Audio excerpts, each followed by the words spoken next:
and we are speaking with Joakim Montelius from Covenant. Joakim, welcome to town. Thank you. You are touring in support of an album which is not quite finished, I understand. True.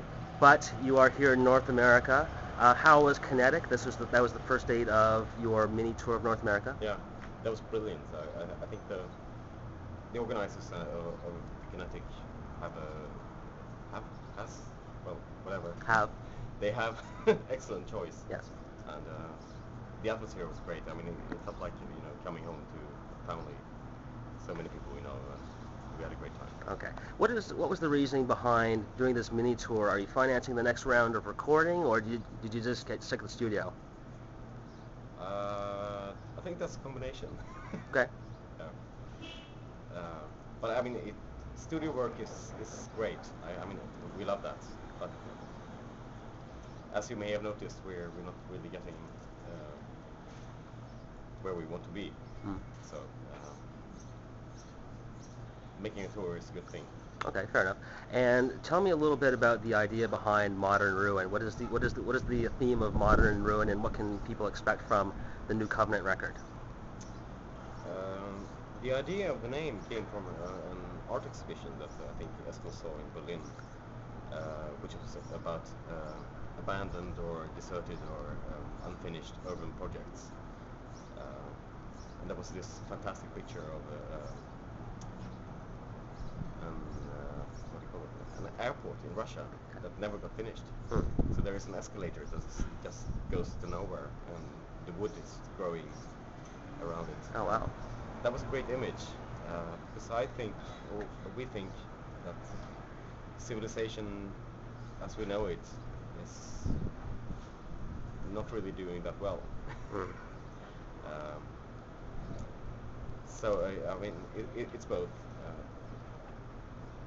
The idea of modernity was about positivism and trying to be struggling to create a better future in a way. Okay. But we are failing really badly.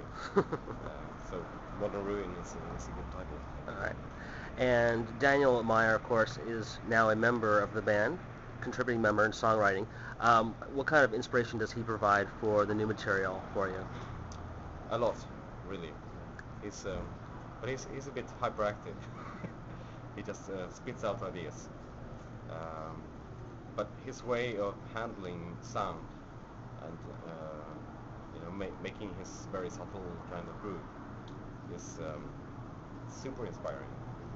And we are so proud that he was good enough to join us. All right. And I'll finish off. We're here at the Mod Club in Toronto, just a few hours away from the first Covenant show in probably about 4 years. Yeah. How important is it for a fan to see this band live, especially in an age where people are buying fewer records, but they are going to shows, they are buying T-shirts, etc. And you do have a very strong live show from what I've seen in the past. To me personally, I always liked live music more than albums or records. Well, no, that's not true. But to a band like Covenant, the audience is everything. We would be nothing without this interaction. Even though it's an electronic band, mostly programmed, so we don't really, we can't adapt that much sound-wise. But the feeling and the atmosphere and the interaction between people is what really counts for us. So I hope that we are able to meet people's expectations, and we also hope that people will interact with us. Well, your music. That's the whole point. Well, your music has been a staple on dance floors for the past decade or so. How important is it for the Covenant audience to dance to the music you make? Very. Especially in front of you. Yes. Important. Okay, great. Thank you very much. Thanks.